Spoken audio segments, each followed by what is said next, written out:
This is the second video lecture on static single assignment form. As you know, this is the version of intermediate code that's used by LLVM where every definition happens exactly once. So you never reassign a value to a variable. The conversion from a standard control flow graph, converting that into a static single assignment form is not trivial. We can see some brute force methods that you could apply, but if you want to have a minimal number of phi functions added to your SSA form, that requires some clever algorithms. The original one was by Citron et al. From IBM Research in 1986. That's the one we're going to look at. There's also more advanced algorithms that we are not going to cover. One is called the Lengauer-Tarjan algorithm, which is in what's called the Tiger book, which is another compiler book by Andrew Appel. And finally, there's the Harrell algorithm. We're going to focus on this algorithm here and go into detail as to how we can take 3-address code and convert it into SSA form. And the SSA form that we will get is optimal, won't have any unnecessary phi functions, so that the number of phi functions is minimized. A simple brute force idea is to just add a phi function for every variable at a join point. So a join point is any node where you have two arrows coming in, and anytime I have two arrows coming in, I would say if I have a variable x, I would put in a phi function for the true and the false coming into this block. It doesn't have to be true and false. It could be for any reason. If two branches end up in this basic block, the brute force approach would just put a phi function for every variable as long as there are two ways to get into this basic block. 1 and 2, and maybe more. There could be more than 2, but 2 is the minimal case where you can get a value of x coming from this side, a value of x coming from this side, so we insert a phi function. But this method is wasteful and unnecessary. So let's just take a look at a concrete example. So here's a control flow graph. I'm going to convert it into SSA form. If I have an assignment like A, I'm going to replace it with a new variable A1, and I'm never going to reuse A1 on the left-hand side of an assignment in the rest of the intermediate code. I'm using the variables A and B and C. In order to use A, B, and C, I insert phi functions for each one. So for A, B, and C, I insert phi functions. And this is taking A1, it's coming from here. You can see that A1 gets its value from basic block 1, and A2 gets defined over here towards the end of this basic block number 2, and then it goes back up, comes back into 2 again. It does a go to back to the start of its own basic block. And now you can see that A2 comes from this A2 over here. And that creates a new variable A3 from this phi function. And the same happens with C0 and C1. C0 presumably is defined somewhere before this code, and then C1 is defined over here. Now we have B1. So let's take a look at this phi function here. If I look at B1, it's using B0 and B2. B2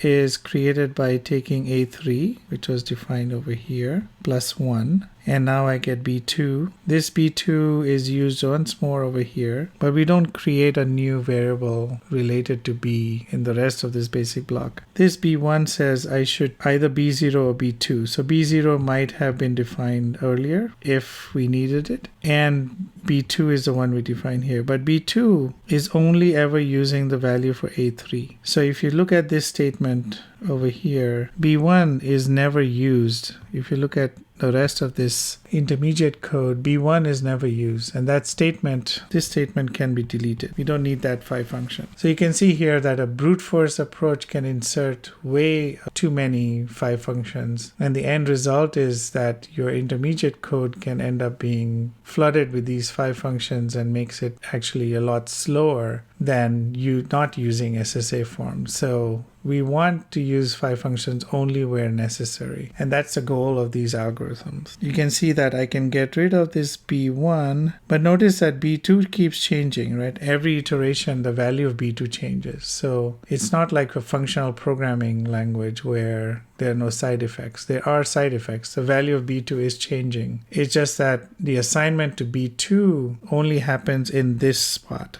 I never have any other spot in the code where I can assign something to B2.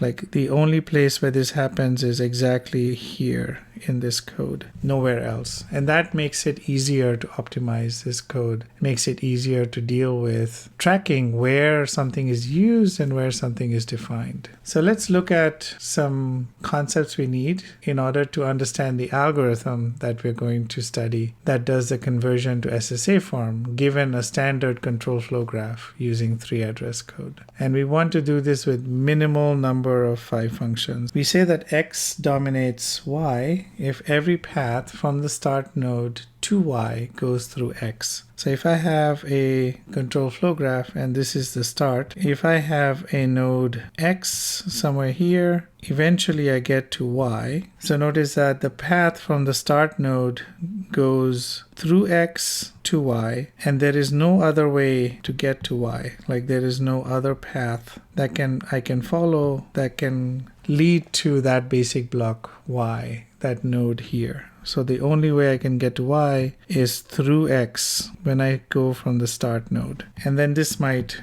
go further, to the rest of the control flow graph. So if we say that X dominates Y, and then we create a set D of X, is a set of nodes that X dominates. So X might be dominating Y, it might be dominating another one called Y prime, which again, no other way of getting to Y prime, right? Only through X. So this set is going to be useful, D of X. And we say that because it could happen that X can end up dominating itself, right? So if this node here is dominated by X, because you can see if I just follow the successors, I follow this loop here, and then I end up dominating, X ends up dominating itself. So we say X strictly dominates Y if X dominates Y and X not equal to Y. So we put in this extra condition to avoid having X dominate itself. Like we don't want that reflexive condition. It will become a lot clearer what the dominance relation is and the set of nodes that a node dominates. It will become a lot clearer with an example. So let's take the example here of this control flow graph and let's focus in on this node 5 over here. So that node represents a basic block in this control flow graph. So if I look at the nodes that 5 strictly dominates, it includes 6, 7, and 8. You can see that every path to 6 from the start node, which is 1, has to go through 5. Similarly, every path to 7 has to go through 5. Every path to 8 has to go through 5 as well. There is a path, if you go from 5 to 6, 6 to 8, 8 to 5, that 5 dominates itself. We are using strictly dominates as the relation. We are ignoring 5, but the rest of them get into this set. So 6, 7, and 8 get added to the set D of 5. It's a set of control flow graph nodes where 5 strictly dominates those nodes, right? So 5 strictly dominates 6, 7, and 8. So let's mark those as the nodes that are strictly dominated by 5. And an essential, so this property of the dominance property is going to help us decide where we want to use a phi function. So if a variable A is used in a phi function in block X, then the definition of A must dominate every predecessor of X. So what this means is if I have a bunch of nodes that are strictly dominated by this node over here. So let's take a node here that's strictly dominated by this node here. Now let's consider a node like that. So this node is dominated by its predecessor. So this predecessor means I go back on this arrow and I look at this node. So this node is the successor of this, or you can say this node is the predecessor of this node over here. So this node is strictly dominated here. So if I look at a variable a that's used here and a variable a that's defined here, you know that there has to be some kind of relationship where the value of a can come from this path, but it can also come from this path. So that's why at this point I need a phi function that can take either this path or this path. So you can see that strict dominance is an essential property for deciding whether or not you need to insert a phi function. So let's look at some examples. Let's see that here, if I have a equals 0, I notice that I could come to this node 4 here via this path or via this path. And so if I have these two options, I need to put a phi function in here in order to deal with the fact that you can have two different ways, two different paths that you can take to get to block 4. On the other hand, if I'm coming down this way, 5 dominates 6, and so whatever value is set in 5, if I'm using it, if I define a1 here and I use a1 here, there can be only one value that I need. Just use a1, right? Nothing else can come in. There's no arrow coming in from the outside to tell me I need a phi function for a1. So that's what the dominance relation buys us. It can figure out that 4 is a particular node which needs a phi function, and it tells us 6 doesn't need a phi function as long as it's using a predefined variable. A equals 0 defined here, and I'm using it here. I don't need a phi function because 8 is a node that's strictly dominated by 5. There is no other way that this A can get defined in any other way. There's no other path. It has to go through 5. Every path from the start node, remember, has to go through 5. So there is no phi function needed. So x strictly dominates y if x dominates y and x not equal to y. We've seen that definition before. Now using that definition, we can build on it, and we create a definition that looks for these kinds of nodes over here. So as we saw before, this node has a predecessor like this node 6 and this node 3. So notice that 3 and 6 are different in this case. If I have a variable a equals 0 here or a equals 0 here, if I'm at this node here, I need to know that I could come from 3 or I could come from 6. So how do I highlight these nodes that are like 4 and 12 and maybe 13 for that example? So we need to identify these nodes. In order to identify these nodes, we use the concept of a dominance frontier. A dominance frontier of a node X is a set of all nodes Y such that X dominates a predecessor of Y and X does not strictly dominate Y. So let's draw that out. So let's say that this is node X. Let's consider a node that is strictly dominated by X. It's a predecessor of a node Y. And Y, by virtue of being inside this control flow graph, is not strictly dominated by X, right? So X does not strictly dominate Y because there is another path starting from the start node. So if I start from the start node, I can end up in Y. I don't have to go through X, right? So X does not strictly dominate Y. This guy here is a predecessor of Y, right? So this relation, you can see that Y is a successor of this node. Conversely, this node is a predecessor of this node Y. X dominates this predecessor. So I'm trying to find a definition that highlights these nodes Y. The dominance frontier is going to give me the definition that I need. So let's look at examples of the dominance frontier of different in this control flow graph. So let's look at the dominance frontier for this highlighted node 5 over here. We've seen that 5 strictly dominates 6, 7, and 8. We are not counting this arrow over here that goes back to node 5. If you look at node 6 here, it has 2 successors. There's 4 and there's 8. So let's look at the successors for 7. So I'm just looking for the successors for every node that is strictly dominated by 5, because that's what we need for the dominance frontier, the definition we saw just in the previous slide. So 7 has 8 and 12. Finally, 8 has 5 because 5 is the successor of 8, as you can see. If I follow this path, I end up with 5. So 5 belongs in the successor of 8, and so does 13. If I take all of the nodes, either 6, 7, or 8, as a predecessor and don't belong to the dominance frontier and don't belong to the set D of 5, we're looking for the set of nodes that are in this set, right? So we're taking these three sets. We take 4, 8, 8, 12, 5, 13, and then we remove everything that's actually strictly dominated by 5 already. So we remove 6, 7, and 8. 6 doesn't exist in this set. 8 exists, so we remove 8, and we end up with 4 from this, 12 from here, 5 from here, 13 from here.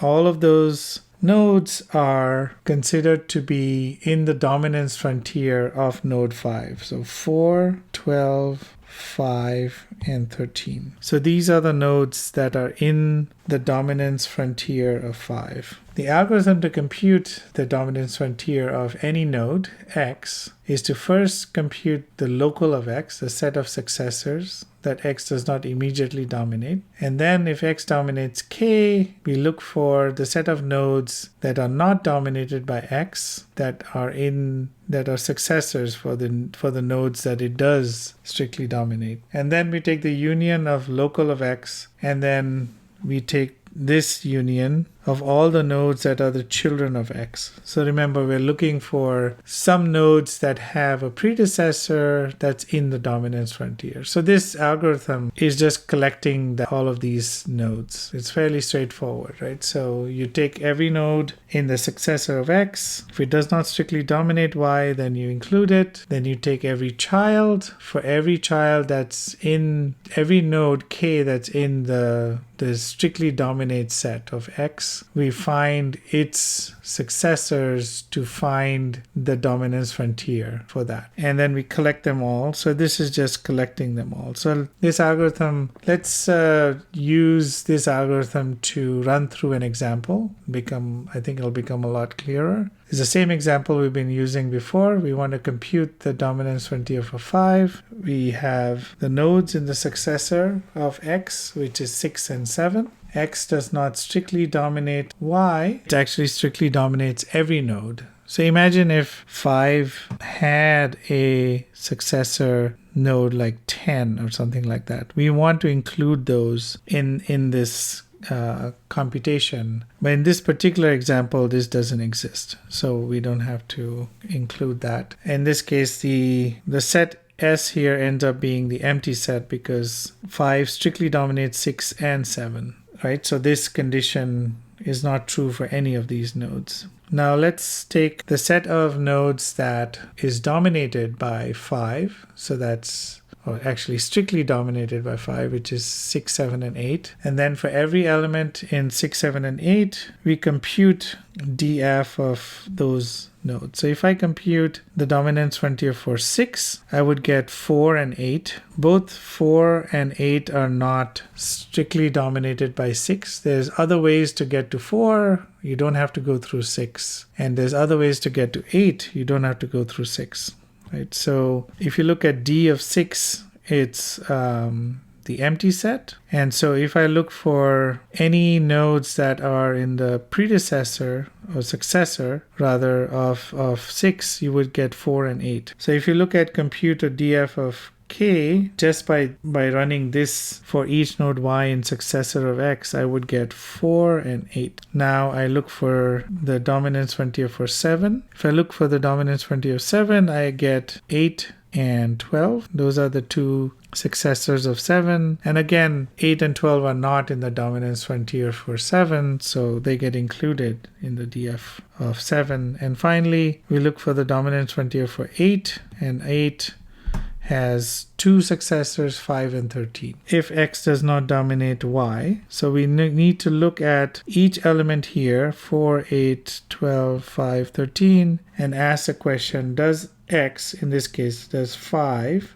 dominate 4, 8, 12, 5, 13? And we can see that x does dominate 8. But it doesn't strictly dominate 4, 12, 5, or 13. And so in the end, the dominance frontiers returned by this algorithm is 4, 12, 5, and 13. The dominance frontier condition is used in creating SSA form by using this following condition. So if a node X contains a definition of some variable A, so I have some node X here, and it has a definition of a variable, so that means that A is defined there. Then any node Y, so let's look at another node Y, and this is using A. So it's using A here. If Y belongs to the dominance frontier of X, so essentially in English that means that there is another path to Y that doesn't go through X. The dominance frontier is just telling us that fact. We have to take this and replace it with a phi function for A. So that's how, using a dominance frontier, I can figure out where to insert a phi function. Like, where do I need to go into this control flow graph, which node, and where, when I'm using a variable A, when do I need to replace it with the phi function to make sure that it's getting the two different paths, that it's able to decide between this path, and that's what this phi function does. And finally, if the phi function itself defines a new variable, right? If I insert a phi function in static single assignment form, I have to create a new one, right? So this is A1, this is A2. I created an A3. Now this A3, I need to look for places where I'm going to use the A3, and maybe there I need to introduce another phi function. So maybe I need to decide which other node do I need to insert a phi function. So because I'm creating a new variable every time I add a phi function, I have to then iterate the dominance frontier algorithm for those new variables. So that's called the iterated dominance frontier algorithm. Let's take an example of how we can use the dominance frontier to insert phi functions at specific spots, right? So let's take this example control flow graph, and it has a definition of V and W in 1. Remember here, V and W are being defined. They're on the left-hand side of the assignment. It's also being assigned here. V is assigned here, W is assigned here. Now let's assume that the empty boxes indicate the use of a variable. So I don't care where I'm assigning it to, it's that I'm using V or I'm using W in each of these empty boxes, right? I'm not defining a new value for V, I'm just using it. So it might be like V plus 1 or W plus B, etc. It doesn't really matter how I use it. This example is just for illustration as to where the dominance frontier computation would tell us to insert a phi function. Let's take the node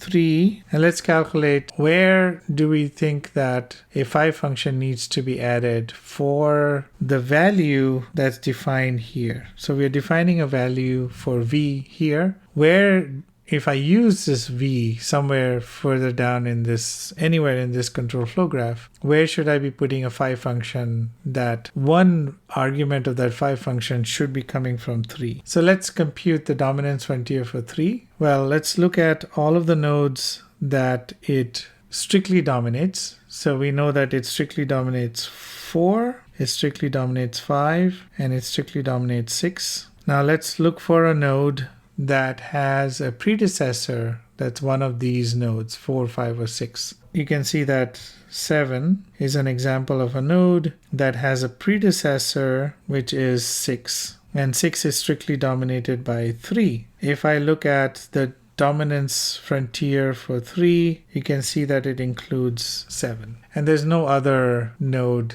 that satisfies this property. So it's exactly this one node that belongs to the dominance frontier of 3.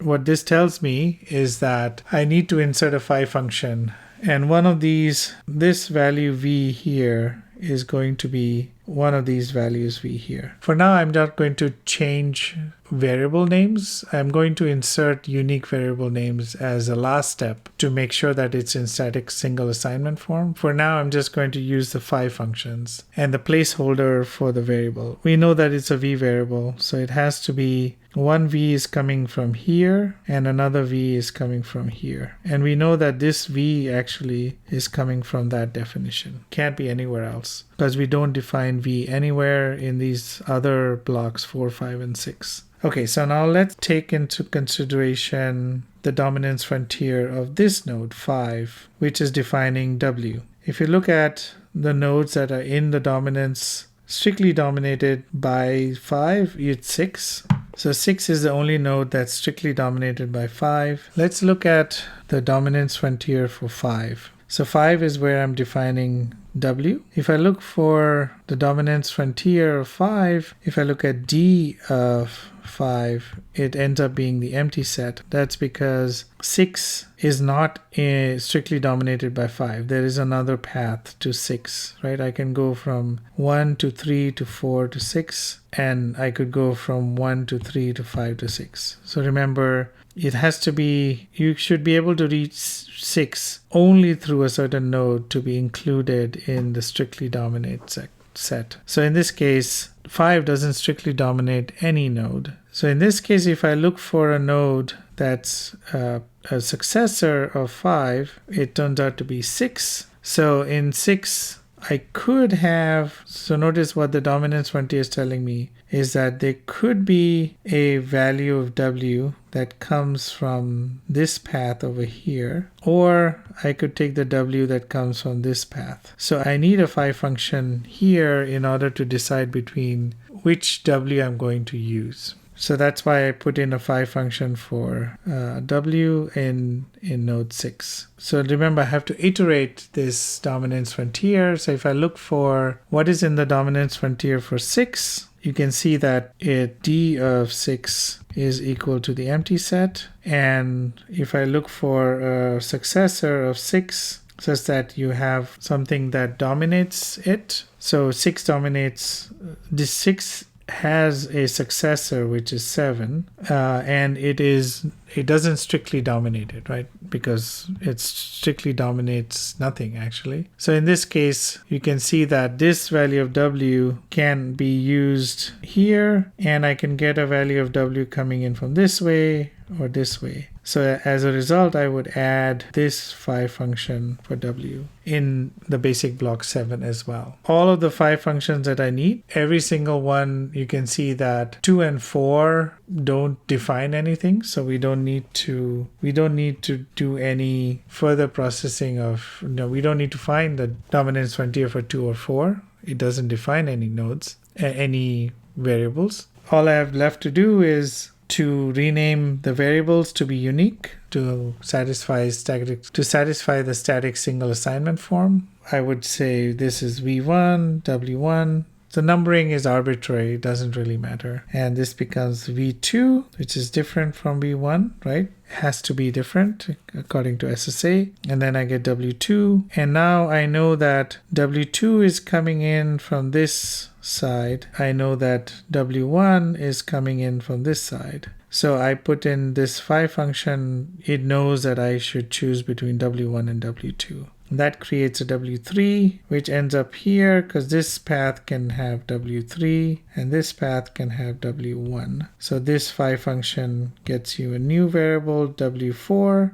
that chooses between w1 and w3 depending on which path you take. And the same idea for v3, which is using v1 coming from this side and v2 coming in from this side, right, where the v2 is defined over here and v1 is defined over here. Just using the dominance frontier, I can calculate where I need to put in the phi functions, and I need to put in the phi functions exactly in those places. The summary of this algorithm is that we need to compute the dominance frontier for each node, and then for every node that's in the dominance frontier of that node x, you place a phi function So it tells you where you need the phi function by computing the dominance frontier. And then you iterate this for any new variable that you added. And the end result is a 3-address code that is automatically converted into static single assignment form. Notice that LLVM uses this algorithm, a variant of this algorithm, because you didn't need to add phi functions for all of the different control flow graphs that you had to create. For example, when you create the control flow graph for a for loop or a while loop, all you had to do was set up the successor and the predecessor of the different basic blocks. Once you set up these predecessor and successor functions, automatically can use the dominance frontier to calculate where should I put in a phi function. And LLVM does that for you automatically. Like, you don't have to specify for every single case that it needs a phi function. The only exception is cases where you're short-circuiting the evaluation. So you're explicitly forbidding LLVM from executing a basic block by inserting a goto statement. In those cases, you have to set up the phi function because LLVM can't figure it out just based on the predecessor and the successor of the different basic blocks. You have to do a special ad hoc phi function for short-circuiting, for example.